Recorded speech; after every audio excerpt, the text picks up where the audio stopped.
la foi ou la non-foi s'exprime avec honnêteté dans le respect de la foi ou de la non-foi des autres.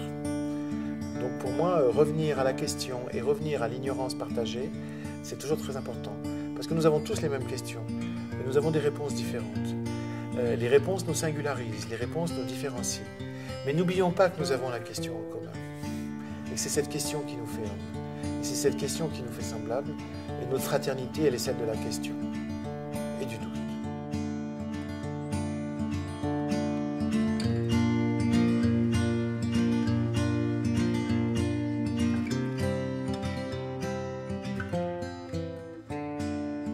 Today we have Professor Norman Cornett, who has been prolifically for several years having what are called dialogic sessions with renowned filmmakers, artists, philosophers, and other very important people, creating a sort of town hall in Montreal, something very unique in a place where we definitely need a public space and public discussion. We have invited Professor Cornett here today to discuss a film called L'Heureux Naufrage, made by Guillaume Tremblay. And Professor Cornett will be holding a dialogic session on September 22nd with the filmmaker and other people who were in the film. Could you maybe just start talking a little bit about yourself and about your field of expertise, and then maybe a little bit about the town hall, which is coming? Well, yes, for 23 years now, I've led what I call dialogic sessions. And in all fairness here, I'm referencing Mikhail Bakhtin, the Soviet literary critic, and his notion of the dialogic imagination. I believe that learning takes place in the interstice between our imaginations and our reasoning. And I want to bring the best available experts to the most number of people possible. So I create these dialogic sessions. It's essentially creating a public space where everyday people, as Sly and the Family Stone would say, can meet the philosophers such as Charles Taylor, you were with us for that, or internationally renowned composers such as Tord Gustavsen from Norway, you were with us for that. And in the case of Guillaume Tremblay and the documentary L'Heureux Naufrage, the English title is Fortunate Shipwreck. It's been their English subtitles, and I'm also a professional translator, so when I saw the translations, I realized how good they were. And so on the 22nd of September at 7 o'clock in the evening this year, at St. John the Evangelist Church, which is in the Quartier des Spectacles, Place des Arts Metro. And I purposely choose that location because it's central. First of all, part of making these kind of people and ideas available for public debate is keying in with public transportation. St. John the Evangelist, you walk out of Place des Arts Metro and you're right there. Of course, yeah. I have a concern there too, because as of next year, in 2015, there will be more elderly people in Canada than there are young people. Ironically, the future of education lies with the elderly. And I'm quite struck about how many so-called retirees or senior citizens keep themselves mentally, intellectually active. So, and then at the same time, we want to bridge what I call the generation gap. So part of making these dialogic sessions accessible is I find a location in the Quartier des Spectacles and I approach the people and I say, here's a major figure, whether a philosopher, filmmaker, composer, musician. We'd like to do this. Does this interest you? With the understanding that no matter who it is, it never costs more than $5. Of course, yeah. And that's part of Jeremy Bentham, the School of Utilitarianism. How do you do the most good to the most number of people? And your background is that you were a professor of religion, or? Yes, my specialty is religious studies. Okay. Now, I did my PhD thesis on the history of religion, culture, and politics in Quebec society, course, yeah. And that's one of which is very much a focal point of the documentary Fortunate Shipwreck, or L'Heureux Naufrage in French. And because I was working on the relationship between religion and culture, that led me to work with the concept of D.W. Winnicott, the seminal British child psychiatrist. Now, Winnicott wanted to understand, how does a newborn babe, I mean literally right out the womb, make the relationship between the womb and the world, between the internal and the external? Talk about culture shock. Birth is culture shock. So how does a newborn relate? Well, D.W. Winnicott proposed this idea of what he called transitional objects. In popular culture, you think of the comic strip Peanuts. Linus's blanket is a transitional object. And in the studies of D.W. Winnicott, of course, the mother's breast is the transitional object, enabling the newborn to make that connection between the internal and the external. Well, my research expands on that notion, and I in fact maintain that the arts create a transitional space between the material and the spiritual realms, so that the aesthetic constitutes the threshold of spirituality, which has led me to lead dialogic sessions in all of the arts, with novelists, with poets, short story writers, sculptors, painters, because I'm exploring that transitional space. Interstices. Yes, exactly. Yeah. And on that note, and if we could maybe just take that idea of a transitional object and jump right into the discussion regarding the film. The film, of course, being being subtitled in English, the Postmodern Society, and the whole idea of a sense of emptiness that people have in living in postmodern society. And of course it focuses on Quebec, so if we could just begin right away with that. Quebec in a sense had its own transitional object for a while, and that might be considered the Catholic Church. The language of the film begins with the real corporeal control that the Church beset upon early Quebec society, with real power, knowledge, social conditioning that was imposed on Quebec society by the Church. Being a specialist in Quebec society's religious frameworks and history, can you give us just a very brief set of comments on such impositions, or a little background on that kind of a social conditioning, power, knowledge, sort of ideology, if you will, that was characteristic of Quebec up to the 1960s, and how believers in Quebec were told there was only one way they could believe. And if you could give a little background about that. Indeed. The subtitle in English, the director and the production company asked me, because I'm a professional translator, to propose. They had an idea, and you'll notice in French the subtitle is somewhat different. I proposed as the subtitle of Fortunate Shipwreck, the Ambient Emptiness of Postmodern Society.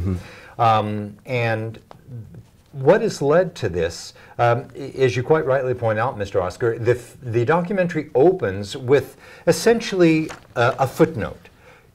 At the time of the conquest, we're talking 1759, 1760, the French government left and the British came in, and essentially the Church fills in that vacuum. I would argue that one could propose a midwife metaphor, that the Roman Catholic Church midwifed the French descendants. Now, part of this vacuum was that created a remarkable space for the Roman Catholic Church.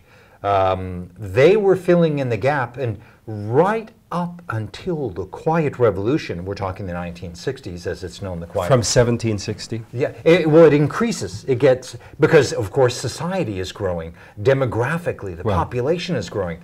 Remembering that Quebec, or French Canada as was called until the Quiet Revolution in the 1960s, had one of the highest birth rates, not just in Canada, not just in North America, but in the entire developed world. Okay.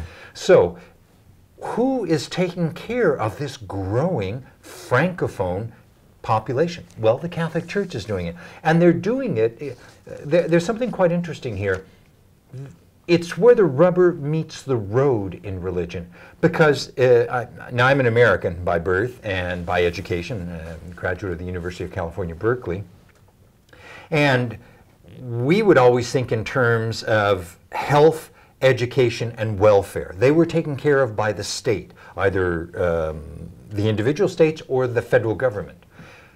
Until the Quiet Revolution. Oh, wow, okay. All health issues, oh, wow. all education issues, all social welfare, they're being taken care of by the Roman Catholic Church. Oh, in Quebec. Here in Quebec. Oh, and wow, the flip side of this is there are no unions. Right. There are no salaries. Right. So you basically have a pool, a labor pool of tens of thousands of free labor. Wow. And they're using it in the hospitals, the nurses, they're using it in the schools, they're using it in when food banks and the like. So the Quiet Revolution of the 1960s is what Harold Kuhn in the sciences called, but now we've adopted this expression, it's a paradigm shift in Quebec society. We're moving, the church is divested of health, education, and welfare, and the state. Now, of course, what this means is the Quebec state now starts to assume full-faceted nationhood, not to say nationalism. Interesting. The film moves, you know, as you said, the subtitle being the Ambient Emptiness of Postmodern Societies. The film moves from those first scenes where it talks about this, which you've highlighted in a very concrete way, the complete control the Catholic Church stranglehold had over the society. It moves after that into several sort of popular singers in Quebec, like Yvon Deschamps, who speaks about what happens after that, after the 1960s. Yvon Deschamps, Quebec's singer, says that after the 1960s, there's a hole in this life. Something is missing. Ariane Moffat, the Quebecois singer, says, there's an emptiness I want to fill. And one thinker in the film talks about, Denise Bombardier says, we are devoid of answers, devoid of a path, and we are searching. We're all looking for direction right now. And of course, the Father Lacroix speaks about how will we get out of this. Granted that this definitely, and we can go back to this, that this definitely is a sort of I would say a global sort of sensation, this sort of emptiness, this ambient emptiness, the malaise in modern life. Is there something specific, maybe, perhaps, to Quebec in this regard? Because when somebody reads the Bouchard-Taylor report, one of the things that comes out of the Bouchard-Taylor reports is the idea of a spiritual void. And one of the things that I was interested in looking at the film was, and I will quote from the Bouchard-Taylor report, is that there were controversies surrounding prayers prior to municipal council meetings. The crucifix in the National Assembly and Christmas rituals, largely provoked by Quebecers of French-Canadian origin, have been perceived as threats to national traditions. There is a groundless impression that most immigrants appear to be fervent believers and that their culture is sustained by a more substantial or robust foundation. And this has highlighted a feeling of symbolic void that afflicts certain French-Canadian Quebecois. This is from the Bouchard-Taylor report. Can you maybe just say something about this? Because I know that there is definitely an emptiness, a global sort of emptiness in this era, but there definitely is this sort of spiritual void that is specific to Quebecois society, especially in regards to the others that live in the society and the traditions that they may feel they're more comfortable with. Well, we have a lot to deal with here.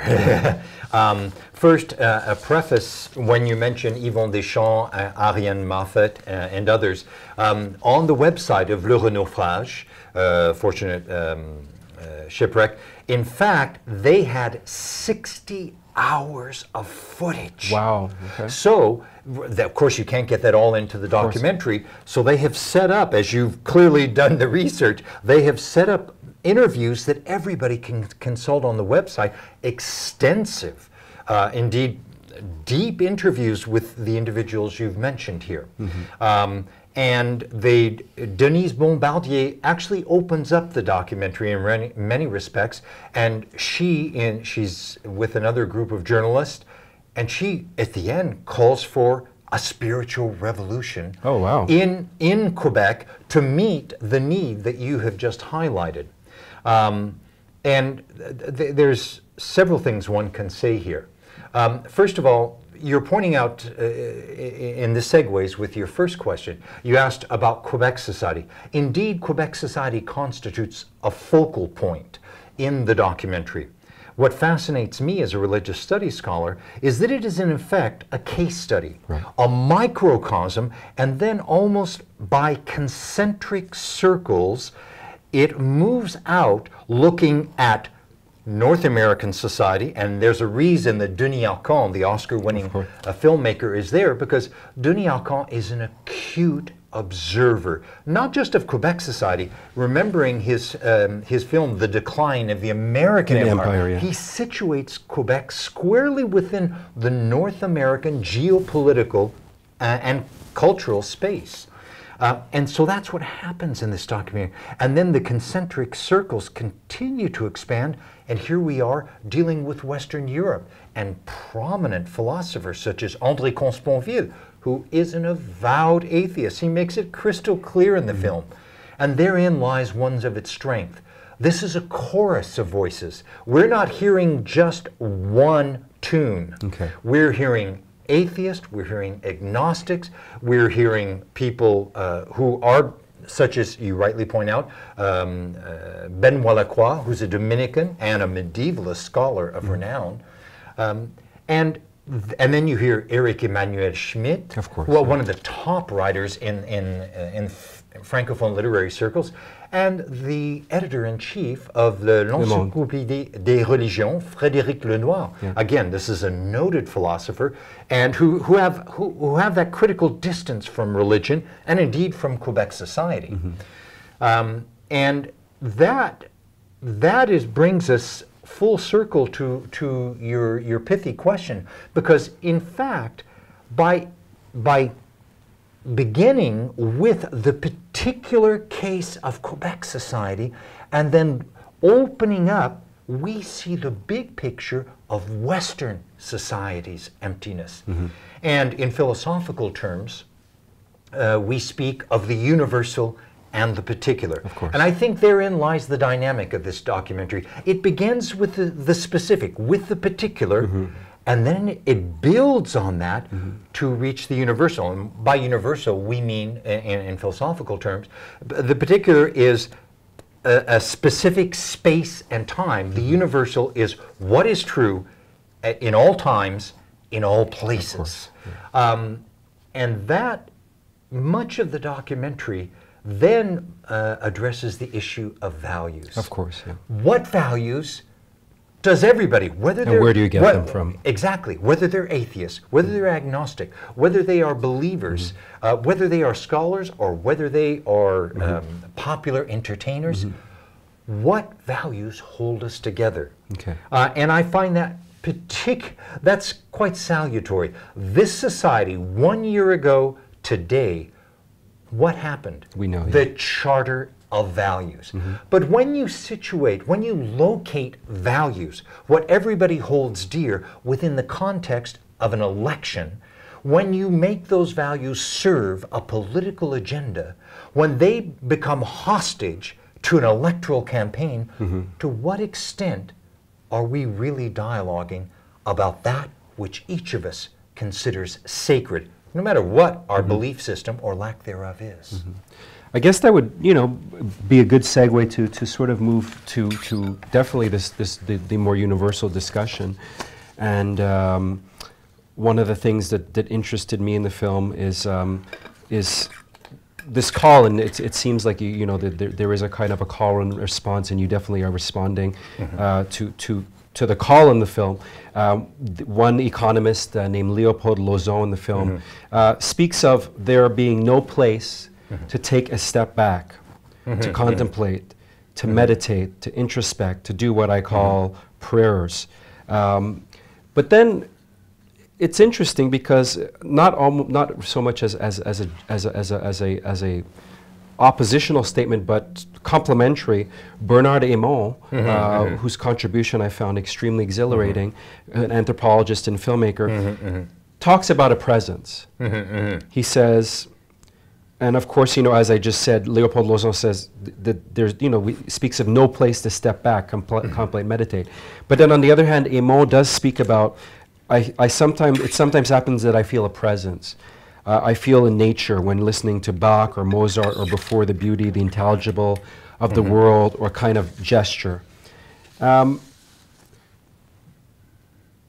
Maybe there's a presence, maybe it's just a delusion, I've created the illusion of the presence myself. One of the things that I think that the film brings up is this idea of another system of believing. And this is sort of one of the reasons that I really wanted to speak to you, because you've read these, you've led dialogic sessions on this. Can you speak about this? Because there's believing, there's the belief systems that come from ideological systems. Then there's believing as a sort of a system which is not supported by social conditioning. Can you speak a little bit about that with the film? Well, this leads us into another philosophical concept. And what is philosophy about? And what does it have in common with theology? Because there are some noted theologians in the film as well, as philosophers. And what they have in common, and what everybody in this documentary has in common, is what's termed in philosophy ultimate questions. Okay. What's our reason for being? What's the meaning of life? Both on the personal level and on the collective, on the societal plane. And we see this panoply of individuals from so many different walks of life, from different cultures. France certainly is quite a different than Quebec, even though they have a language in common. And this is where you opened your question with Léopold Lauzon, the economist. Again, in a philosophical vein, Socrates said, "The life unreflected is not worth living." And that's what this film does. It impels us to take a step back and reflect. And I appreciate that as a scholar. The film gives no answers. It opens with doubts and it closes with questions. It doesn't spoon feed us anything, but rather, and that's where its discursive, its dialogic element comes into place. Because it's inviting us, both as individual people, persons, and as groups, as communities, as a society, to reflect on values. And it's taking it out of that pressure cooker of politics and saying, if we have the necessary distance, both what I call psychological distance and chronological distance, what is it? What are the answers to those ultimate questions of what's the meaning of life? What's our reason for being? I mean, just to sort of rephrase what I was asking, is the philosopher Slavoj Zizek speaks about how we've come to a point in the world where the system has lost its self-evidence. It's lost its automatic legitimacy. And he talks about how the field is now open. I do wish that the film might have examined the examination of the possibilities of other spaces and just started to suggest other spaces where ideologies hold has been destabilized. Not just the impossibilities of other spaces. That's what I was saying with Léopold Lauzon's question, comment, that there was no place to take a step back.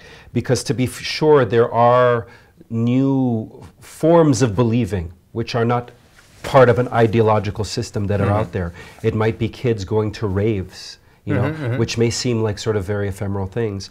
And the reason I'm bringing this up is because you have led discussions with jazz musicians like Tord Gustafsson, and I believe that when we had a discussion on this, the way that some of the people reacted to his music showed that there definitely are other systems out there, or anti-systems. And that's what I would like you to address a little bit, because they were believers in his music. They were believers in other spaces where the sacred exists. And I do wish the film might have looked a little bit more into that. Yeah, it's a point well taken. This is, in fact, what led me as a religious studies scholar to explore the relationship between aesthetics and spirituality. Because it has, one can argue that religion in the doctrinal, dogmatic, institutional sense in Western society, including in Quebec, doesn't hold water anymore. In fact, Frédéric Lenoir it makes a acute observation. He says, look what's happened here. There are three major systems of thought, three ideologies. First, it was the institutional religion, no longer considered valid. Then it was communism, which has been undermined. He says, and now free market capitalism has lost its grip, and it's having environmental and ecological effects that are worldwide for the planet. So where do we go now?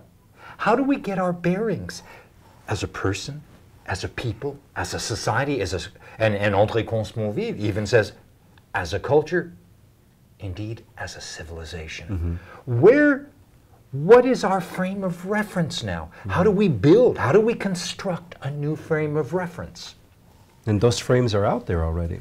We're looking for them, because and we're finding them. African Americans were able to take, and people of African descent in the Americas were able to take Christianity and make it into a liberating theologies through syncretic means.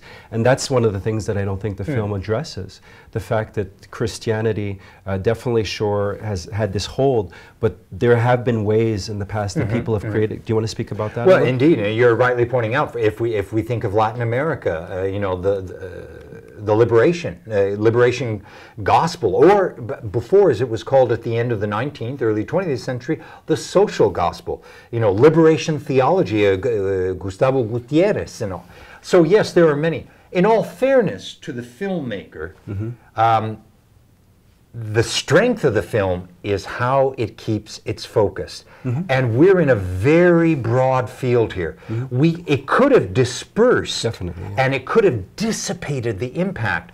It focuses very clearly on what you have put your finger on, Mr. Oscar, and that's the emptiness.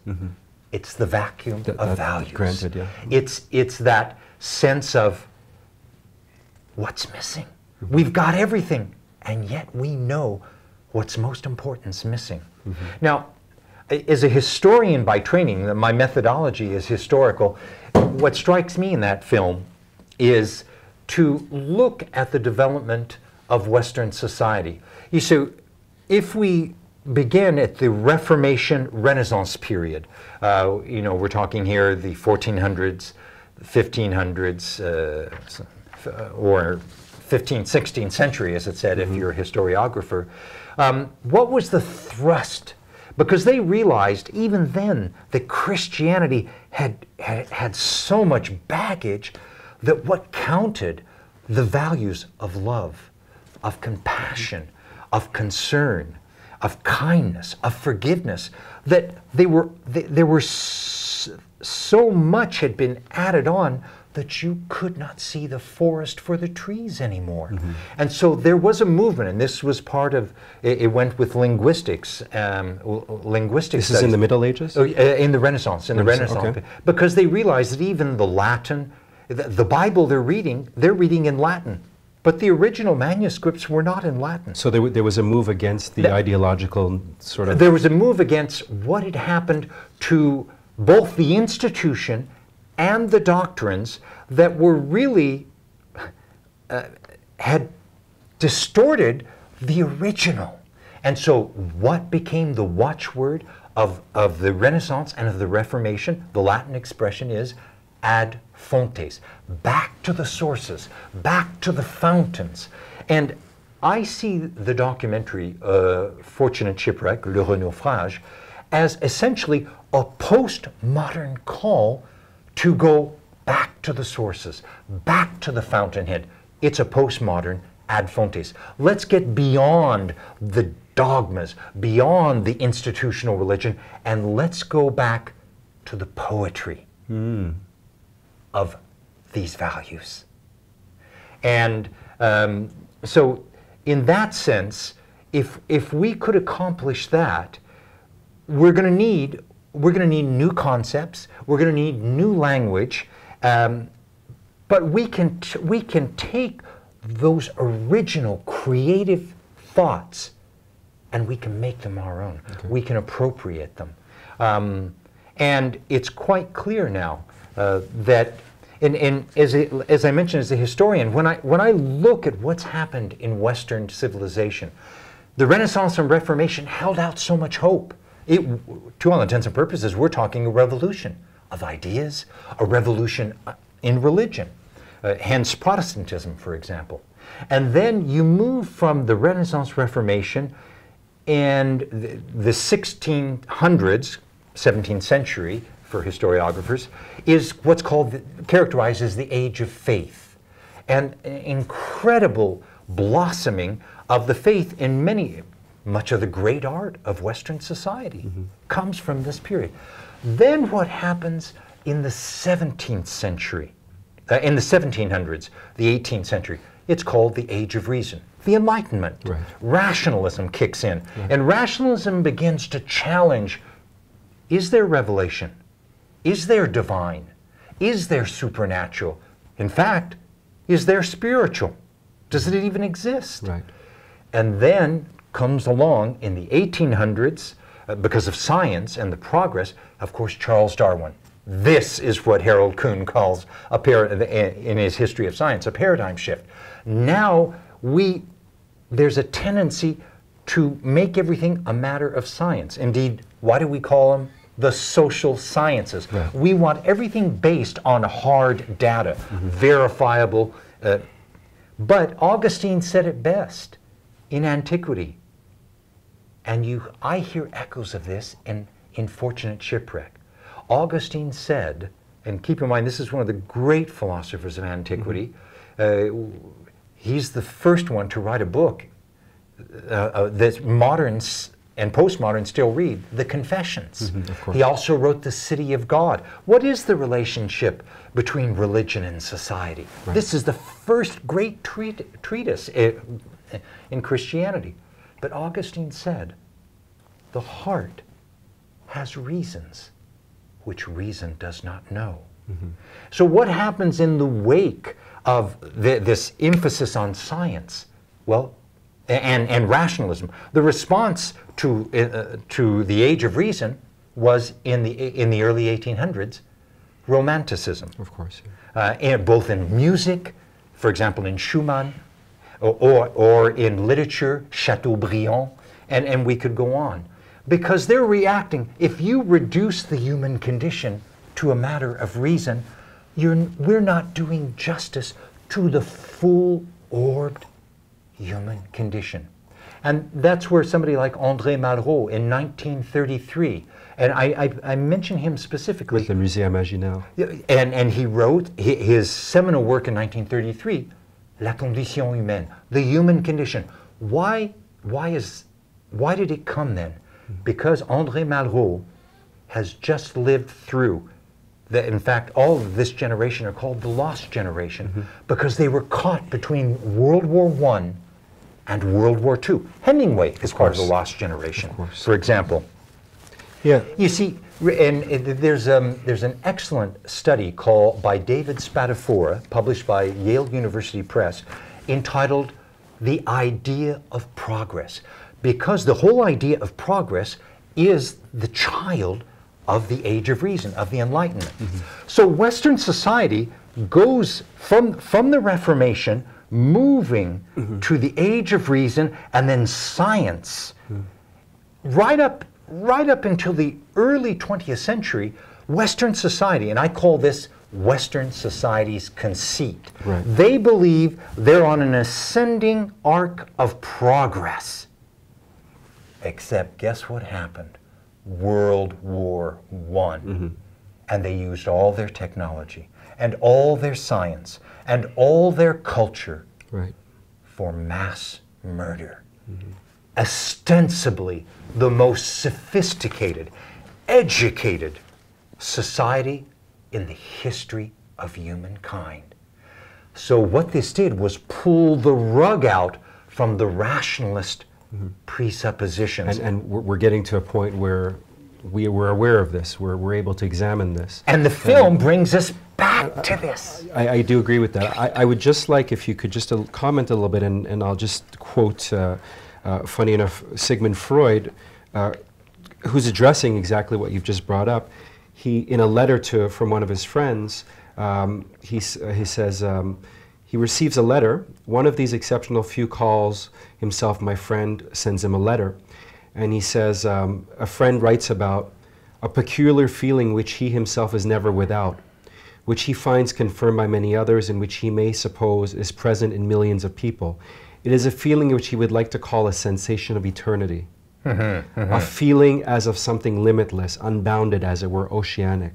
Freud then goes on to say that he doesn't understand this, right? And if we could just get back to this idea of, in your dialogic sessions, you've presented, if we can maybe just speak very quickly about Tord Gustafsson, and about the fact, because I think that there are systems of belief and then there are believers, right? And good distinction. If we, you know, and belief with a capital B, believers with a small b. And I think that you, in your ability to present the dialogic sessions with people in an interdisciplinary way, you've been able to show us the idea of believers and the fact that belief, you don't have to be being a believer does not mean that you can't believe, that there is something. Can you speak about your experience, say maybe with Tord Gustafsson as an example, where people had this experience and it was not a religious experience, but yet they were able to feel the sacred, and they were able to not feel that emptiness.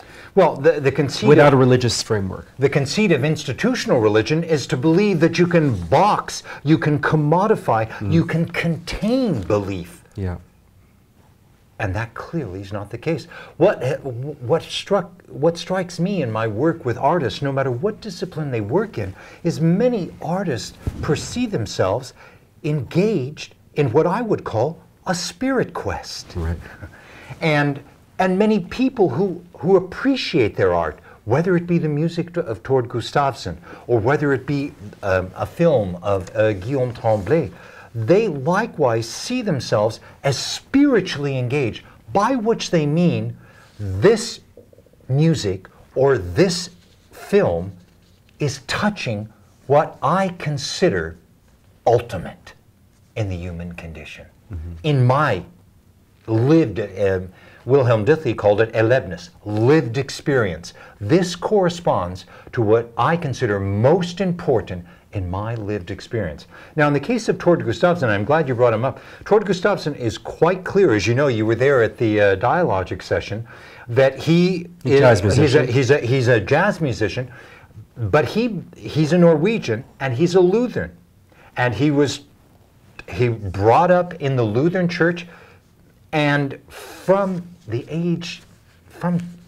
early childhood, he associates music and spirituality because of his experience with his parents, with his family, in the church.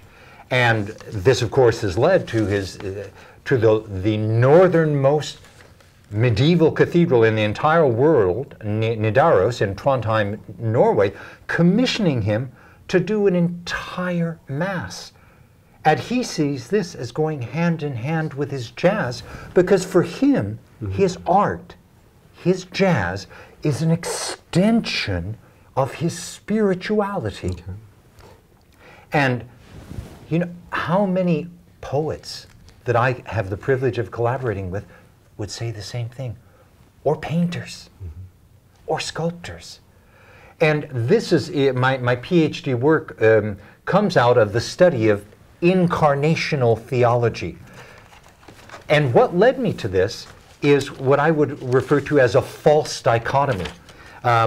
Throughout the history of religions, there's a specific term called Manichaeism. The material is bad, the spiritual is good. But that's a false dichotomy. The reality is that the material and the spiritual go hand in hand. There's a synergy. And even the most spiritual artist expresses that spirituality through material means. Mm-hmm. I believe in the human spirit, but I must confess, Mr. Oscar, I've never seen a human spirit outside a human body. Mm-hmm. They are incarnate. The spirit is infleshed. Mm-hmm. And spirituality, I argue, is infleshed, both on an individual level, and when we're talking culture and national cultures, we're seeing a collective infleshing mm-hmm. of, well, some would call it, Jung would call it, collective consciousness. Okay. So we're definitely, sort of, one of the things that because my job is to be critical. Yeah. And I thought the documentary was and you made very good points. It has put us into a corner to ask very serious questions. I did have one concern about the documentary, and I found it very subtle. I think the first part of the documentary spoke about Quebec's specific situation, and then about the sort of more universal idea of malaise. And then the third part, Emmanuel Schmidt came out and started speaking about his own experience with mm-hmm, Christianity. Mm-hmm, mm-hmm, and I guess Spontville probably would have spoken about how even as a non-believer, or mm-hmm. I guess he's a, he's an avowed atheist. Yeah, and he talked about what he calls an apostate rage that he had. Yeah, when he was a teenager. Especially after May 1968. Yeah. And but then he said, as he got older and had kids, mm-hmm. He didn't know. He had to give them some sort of values. Mm-hmm. If we could just do this briefly, then I'll get into a larger thing.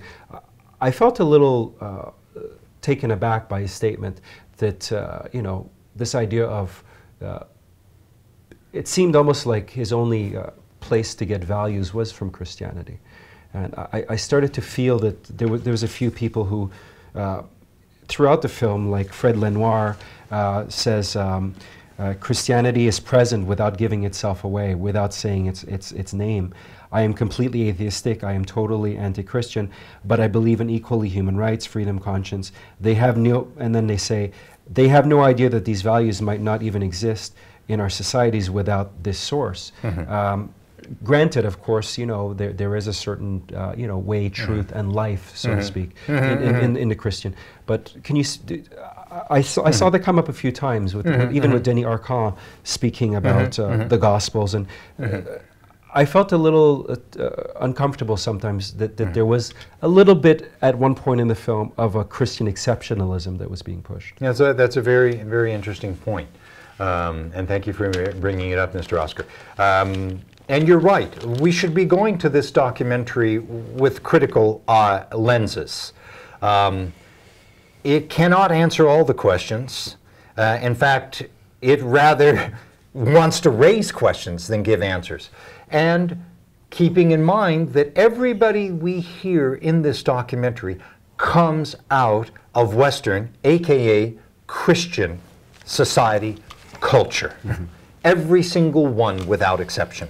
Even if they're atheists and take an oppositional stance to organized religion, and very much there's a critique of organized religion in this film. Definitely, yeah. We would definitely. Denis Arcand is, mm-hmm. He makes a clear and separation between the message of the Gospels and what happened with the church and dogmas and their practice. And so we're hearing a slice of the postmodern world, and it is a Western slice. It is the subtitle in French is it's a post-Christian slice. I say postmodern. Oh, what is the subtitle? L'ère post-chrétienne. Oh, you really translated. That's interesting. But I propose postmodern because of the presence of people like André Consponville, who makes. He takes, as a scholar and a philosopher, he takes a critical distance. That said, many of the speakers have the honesty to to give us the caveat. For example, the journalist Guillaume says, okay, look at, there are these values that we hold dear: love, compassion, kindness, forgiveness, generosity. They're not the exclusive domain of Christianity, but it's good to know where we got it from. Okay, because I was a little concerned, because in the documentary, there was some points where they didn't say not where we got it from, where it came from. Now I've seen the film 12 times. Yeah. And it was a slippery slope for me, where I felt at times that there was a kind of a Christian exceptionalism, that some of the values of love and compassion, etc., that we have to remember they're from Christianity. I know these are intellectuals. I know they're much smarter than that. But I'm talking about as a viewer, and the fact that just for a moment in the film, I felt a little uncomfortable. That's well, in all fairness, Mr. Oscar, I think you've got a point, and it's well worth pursuing. So you're right. I mean, if everybody you've got in the film is coming from the Christian culture and tradition, right? You're right on. And you are also correct in saying the overall impression is, I've seen it 12 times. I can't deny it. There is that overall impression. I do appreciate, however, when people like Guillaume or Bernard Raymond, who's an anthropologist, who says, I'm not even sure I could call myself a believer. Right. And you see the cogs in his mind going. Before he says it, he says, to be honest, I don't even know that I could call myself a believer. But then he says, and I also want to point out, yes, we got these values, and what I admire in the film is the emphasis on values, values that are universal for all people, in all places, at all times, whether we be in another geopolitical or geocultural space. The values, I think we would have agreement as a religious studies scholar in my exchanges with Buddhists, with Hindus, with Muslims, with Jews. The film brings out values that many of us are going to agree with, and how I hope that Quebec society, in the wake of the Charter of Values, using the entire notion of values as the thin edge of the wedge in a political campaign. I mean, the complete embodiment of ideology. So this Charter was. And that's where I see the value of the film. Getting us out of this pressure, political pressure cooker, and saying, okay, what does really count? And Guillaume makes this incredible distinction. We have it, and I'm summarizing him here, there is what counts and what can be counted. Yeah, that was. And to confuse what can be counted with what counts in life is a travesty to the human condition. And Bernard Raymond, he's very careful to say, now wait a minute, folks, there are complete atheists who will have nothing to do with religion. And he says, and they are as good and better than many people. He says, but we have to be fair. On both sides, there's good and bad. So that there are, and André Consponville. One of the revealing moments, to my mind, in this documentary is when André Consponville talks about the conferences he gives on values. And as a philosopher, this is where the rubber meets the road in philosophy. Moral, ethical values. He says, look, when I give a conference and there's hundreds of people out there, and they say, okay, well, you're talking about these values, and you're talking about these values about, as though it were Christianity. Or he says, now wait a minute. He says, I'll ask you in the audience, how many of you have actually invented a value? Which of us in this auditorium has not received the values? And then the question becomes, in intellectual discipline, where did we receive these values from? Well, we received them from Western civilization, which ad fontes has its roots in Augustine, in the city of God, and that's where you see the interstice of religion and society in Western civilization. Completely agreed. And you know, Bernard Hinault, I mean, I must say that I have found a new person that I definitely want to follow his work. Bernard Hinault definitely, for me, comes back and does save the day for me in terms of what I felt was beginning to be a call of Christian exceptionalism. Because you're right, he does say that he preferred his realization of Christianity as one, this is his quote, preferred his realization of Christianity as one possible avenue from which to anchor and find certain values, but not as some sort of exclusive originary, you know, and he's very careful about that. He says we can be inspired as regards kindness by Christianity. And I agree with that, right? Of course, we're in a day and age where we understand the belief systems. We're in an open field. That said, your point on Christian exceptionalism is worth elaborating, because the danger here is that we would take part of the truth as all of the truth. Exactly. Now, one of the things, of course, you know, again, my job is to be critical. And you've already brought it up, actually, ironically. I mean, we've had discussions before, you know the way I think. I'm learning the way you think. Is one of the things that I would like to have seen in the film, to be very frank with you, are other voices that have been in the society for many years. I mean, I can think of somebody like Danny Laferrière. I would love to have seen his reflections on this, because this book, Chronique de la dérivée douce, is a book about the emptiness that he saw when he came to Quebec society. I mean, this is just a comment, but you've already brought it up. Well, your point is well taken, because in fact, and I should give the readers and the audience some background here. What led, I did not know Guillaume Tremblay. I did not know the film company. It so happened that when I led a public forum with Charles Taylor, unbeknownst to me, Guillaume Tremblay was in the audience. Oh, wow. And he was in the middle of making this film. And then other members of the film company started coming to my dialogic sessions. And they said, now look we perceive this documentary as the beginning of dialogue. And therefore, would you collaborate with us so that we will have a series of public forums, which you will be having, in which we open dialogue, and including with people that are in the film, like André Consponville, Éric Emmanuel Schmitt, Denis Arcand, and others. So for them, this is how we begin. It's not an ending. Interesting, because in the film, Jacques Grandmaison, very interesting figure, sociologist, priest, and author, he says, no one possesses the truth. We need all other truths as well.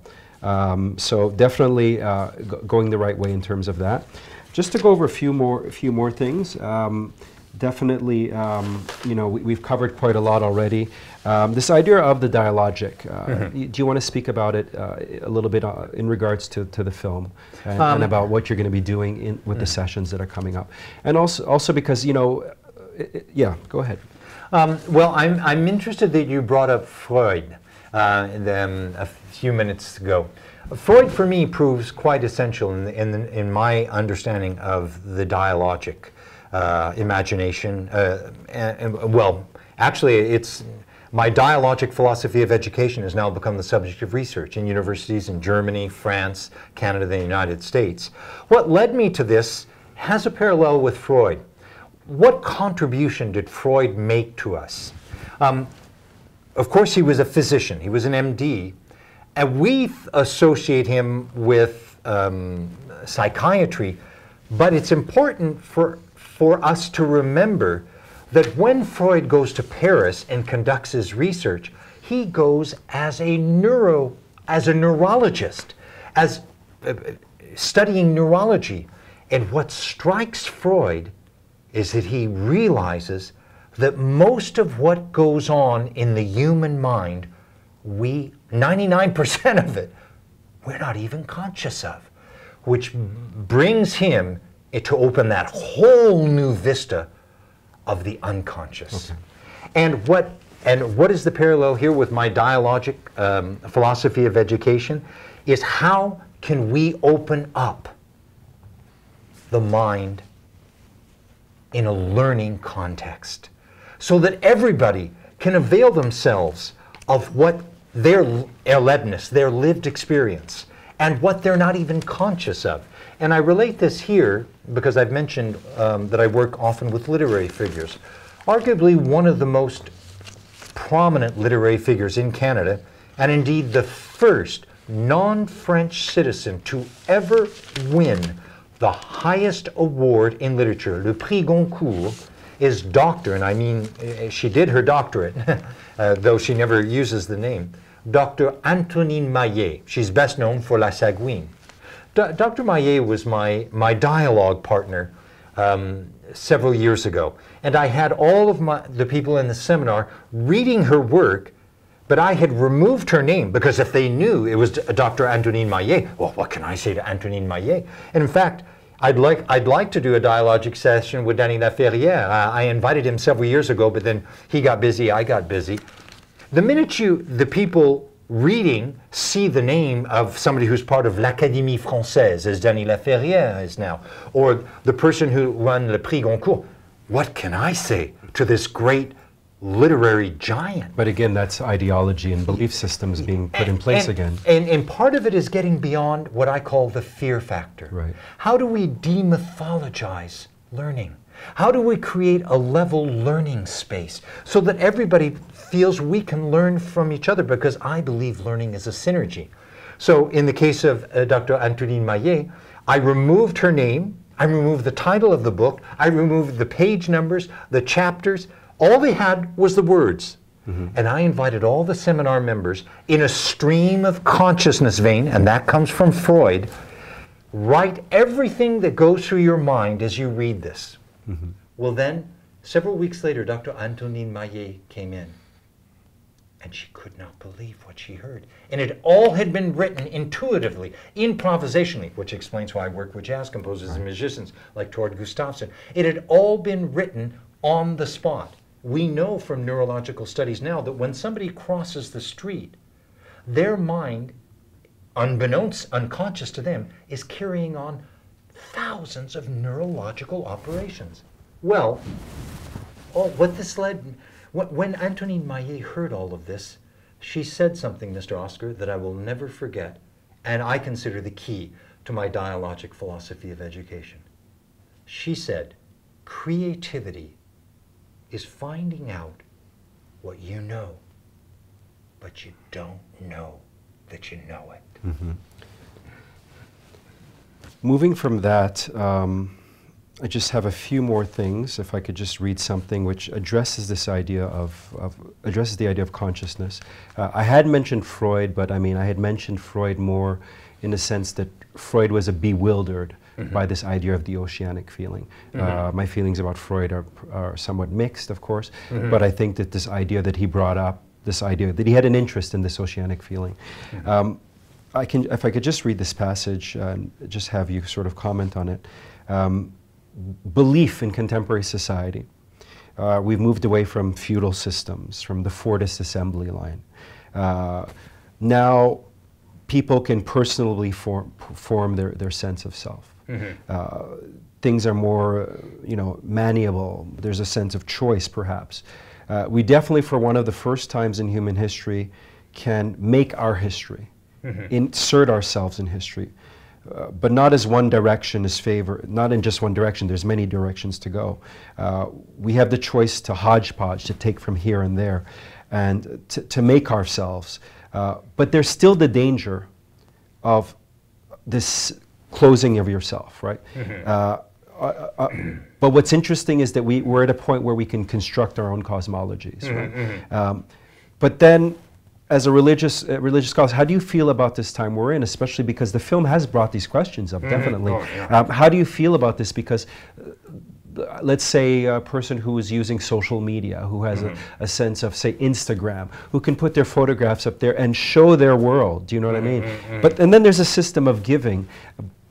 but it's still within a certain kind of framework of how do you feel about these other systems of possible belief that are coming out there? Well, you're now addressing a crucial issue. First of all, in the quote from Freud, keeping in mind that Freud is essentially a Victorian figure. He lives right until the beginning of World War II. He escapes from Nazi Austria because it's been taken over. He goes to London, but he's an astute observer, and he sees the industrial era, the age of industrialism, and he's responding to it in the quote that you've given us here. That said, what is the watershed in psychiatry? Keep in mind that at the beginning, just on the cusp, of World War I, who's Sigmund Freud's closest collaborator? They work hand in hand. Sigmund Freud and Carl Jung. Okay. Well, yeah. And then the watershed. Interesting. They separate in no uncertain terms. And on what basis do they separate? One of the reasons is the role of religion. Freud, as a child of rationalism, where we can create everything ourselves, we are self-contained. Birthed by Darwin. Jung, keep in mind, Jung is the son of a Protestant Swiss-German pastor. Jung first studies theology. Jung cannot bring himself to say that religion has no role in the human condition, much less that it has no role in cultures and entire societies. So this is very important, because Jung realizes, and in that sense validates, the discipline of religious studies, that religion does play a pivotal role, both on the individual level and on the social plane as well. That said, too, moving to this whole idea of how do you feel about where we are right now, and where people can fashion themselves, where there are other systems of belief out there. People can make themselves, put their ideas out there, and then they can share them and come to some sort of consensus. There's a basic philosophical distinction here in Latin terms of forma and substantia. Okay. We can have the form of complete, full-orbed. Do we have the substance? Okay. And what I see happening in this documentary, Fortunate Shipwreck, is, okay, we've got the form.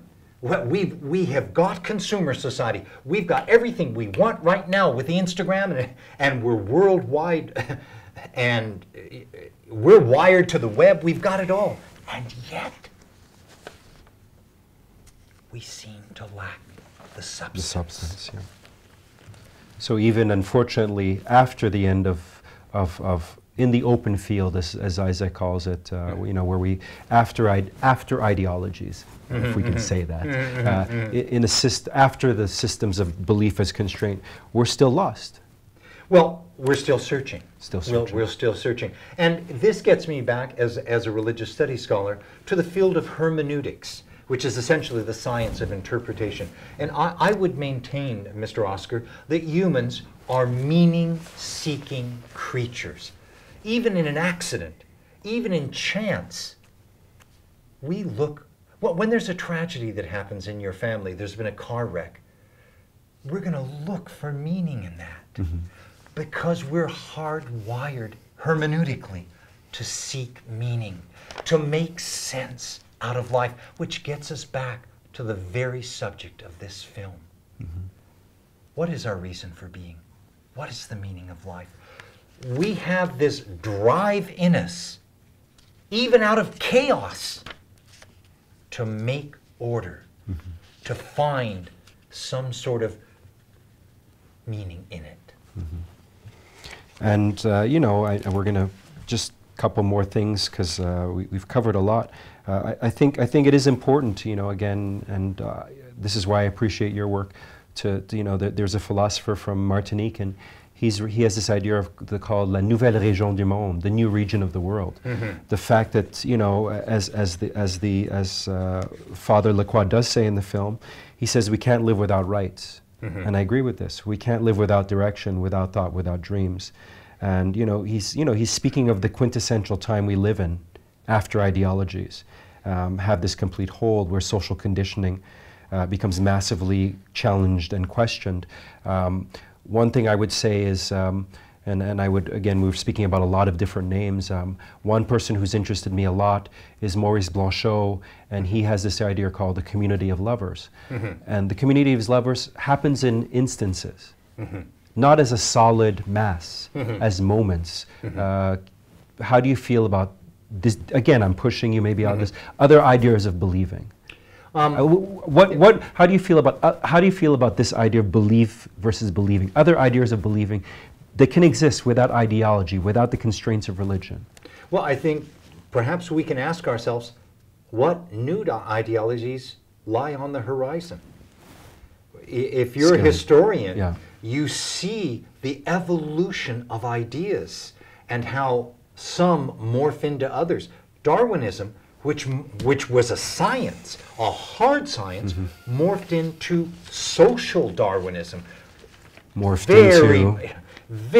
into. Yes, yes. Yeah, so I think we need to have our radar on still and see the big picture, what ideologies lie on the horizon. Now, as we look at the former Soviet Union, and like a phoenix rising from the ashes and now asserting itself, and what would seem to be the rebirth of the Cold War. Right.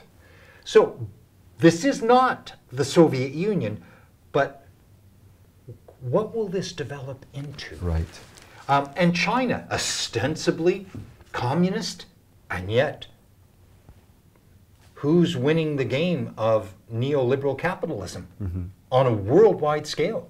It's the People's Republic of China. Right. Look at their investments in Africa. And now they're buying out Latin America. Right.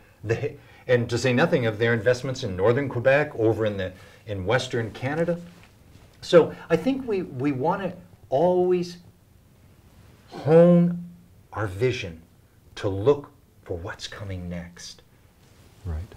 Do you have any other comments to add as we finish? I'm interested that you mentioned Blanchot, because what strikes me, because this relates to Fortunate Shipwreck, L'Heureux Naufrage, what really strikes me in that film is the parallel with a school of philosophy called personalism. Okay, go ahead. Which, again, talking about the lost generation, the Western Europeans between the two world wars, people like Gabriel Marcel, who articulate, because they cannot believe in the great ideologies anymore. They've just lived the disaster of World War I, and out of World War I, already the seeds of fascism, of social nationalism. And so they realize that they cannot believe in these meta models for society. They believe it's got to get down to what Martin Buber in a Jewish context would call an I and thou relationship, a personal engagement, and the commitment we have to each other, which of course goes hand in hand with my dialogic understanding of education. That at the end of the day, it comes down to I and thou. And therein lie the ultimate questions and the values that will inform our relationship. I think we got it. Thank you so much for coming to CUTV and for speaking. And you'll be doing your Dialogic series on September 22nd. September 22nd, St. John the Evangelist Church, 7 o'clock in the evening. It's only $5. Everybody's welcome. We'll show Fortunate Shipwreck, L'Heureux Naufrage, the director Guillaume Tremblay, and myself. And it's anything goes from that point on. There's never enough time to speak with you. We're just getting started. Thank you, Dr. Cornett. Thank you, Mr. Ah, ben, je sais pas si j'étais plus violent qu'aujourd'hui. J'avais peut-être moins de raisons de l'être dans ce temps-là parce que j'avais pas eu de difficultés chez nous. Puis j'avais été au collège avec les autres. Seulement, je trouvais que c'était insignifiant, la société. parfaitement insignifiant, qui n'avait pas de but pour... Vous aviez quel âge? J'avais 17 ans, 16 ans, je pense. Je trouvais qu'il n'y avait pas de but. J'ai fait 2-3 institutions qui étaient supposées être des bonnes institutions, réguliers, séculiers, puis comme tout le monde de la province. Il a passé. C'est quoi après?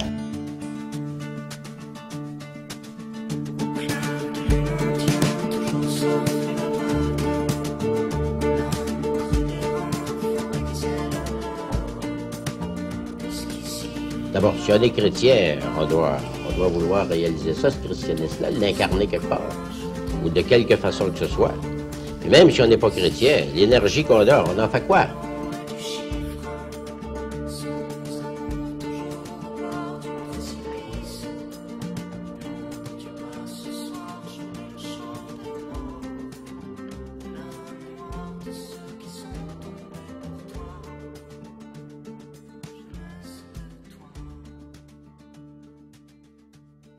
Je pense que c'est un événement occidental, pas juste québécois. Il y a peut-être des caractéristiques particulières au Québec. Le fait que personne n'en ait jamais parlé ici. D'abord, pourquoi c'est caché? Et ça, je pense que profondément, c'est peut-être l'interrogation la plus importante pour moi. Pourquoi ces mots-là sont devenus quelque chose de caché en nous? On allait trop vite. On a noyé le tout, au lieu de faire le tri. Un colossal lendemain de brosse, un lancier normal de cheveux. Douleur jusqu'à la moelle de l'os, 30 ans plus pas qu'un petit vieux. C'est en te mirant dans la bolle que ça t'est venu à l'esprit. Où s'envolant quand elle s'envole, y a-t-il un sens à ta vie? On est quand même dans la seule époque où, quand un garçon de 15 ans demande à son père quel est le sens de la vie, le père se tait. Et donc tout le problème aujourd'hui du christianisme, c'est qu'il est devenu invisible. Il est présent sans dire son nom. Ce qui fait que vous avez un tas de gens qui aujourd'hui, je suis complètement athée, je suis totalement anti-chrétien, mais je respecte l'égalité de tous les êtres humains, les droits de l'homme, la liberté de conscience, etc. Ils n'ont pas conscience que ces valeurs-là n'auraient peut-être pas pu exister dans nos sociétés s'il n'y avait pas eu le message des évangiles qui en est la source. Les valeurs auxquelles nous croyons, tous, l'égalité, la liberté, le progrès, etc., si on les coupe de leurs racines, si on oublie d'où elles viennent, comment elles se sont construites au cours des siècles, alors elles vont devenir comme des fleurs coupées qu'on met dans un vase. Et si vous mettez des fleurs coupées dans un vase, au bout de 3 jours, elles sont fanées. Et il arrivera la même chose avec les valeurs auxquelles nous croyons. C'est très important de savoir d'où elles viennent. Ça ne veut pas dire qu'elles sont la propriété des chrétiens, mais ça veut dire que les chrétiens sont pour quelque chose dans leur existence et que c'est bon de le savoir. Ça n'est pas parce que je suis athée que je vais cracher sur 2000 ans de civilisation chrétienne ou sur 3000 ans de civilisation judéo-chrétienne. Ça n'est pas parce que je suis athée que je vais cesser de voir la grandeur morale, humaine du message des évangiles, par exemple. Et voilà, donc un athée fidèle, c'est un athée qui reste en quelque chose solidaire d'une certaine histoire, d'une certaine communauté qui est la nôtre. Ça s'est passé, cette histoire-là, dans un temps où du temps, il y en avait encore. À l'époque où le ciel était encore une destination de rêve, à l'époque où c'est là qu'on voulait aller, à cette île de Caxton, nous autres en tout cas, le rêve, c'était pas d'aller dans le sud, on rêvait encore du ciel. Moi, j'ai un manque, j'ai quelque part dans un trou, là, il me manque quelque chose. Qu'est-ce que c'est, je ne sais pas. Financièrement, j'ai pas de problème. Dans le métier, même rendu à 62 ans, ça marche encore, les monologues. Et puis il y a encore des jeunes qui disent « Hey, Yvon, t'es mon meilleur », puis tout ça. Alors, j'ai pas de raison d'être mal. Je le suis. À un moment donné ou un autre, dans notre vie, on sent qu'il y a un questionnement ou on sent qu'il y a un moment d'euphorie peut-être, ou de profonde tristesse, mais on sent qu'il y a quelque chose qui est... On ne veut pas le dire. On ne le dira pas, là. On ne le dira pas à nos chums. Mais on le sait qu'il y a quelque chose qui est en train de se produire en nous. Et c'est ça, la spiritualité. Il y a des gens qui cherchent aussi la vérité, puis qui cherchent aussi à mettre de l'ordre dans leur vie, puis qui cherchent la paix, puis qui cherchent l'amour, le vrai. Et donc, si on se tait, on n'aide personne. Et donc, j'ai toujours eu un très grand attachement pour les évangiles et pour la personne de Jésus-Christ, qui a toujours été pour moi le personnage, un des personnages les plus importants de l'histoire et un des enseignements les plus fondamentaux, parce que il a été le seul avec le Bouddha, mais encore plus à prêcher, si vous voulez, la charité. It's the people that made the religion bad. It's people that caused young First Nations to hate religion, to hate tradition, because it was forced upon them. You cannot force someone to believe certain things. That's a personal choice that you make, and we have to respect that choice that people make. La foi ou la non-foi s'exprime avec honnêteté dans le respect de la foi ou de la non-foi des autres. Donc pour moi, revenir à la question et revenir à l'ignorance partagée, c'est toujours très important. Parce que nous avons tous les mêmes questions, mais nous avons des réponses différentes. Les réponses nous singularisent, les réponses nous différencient. Mais n'oublions pas que nous avons la question en commun. Et que c'est cette question qui nous fait homme. Et c'est cette question qui nous fait semblable. Et notre fraternité, elle est celle de la question.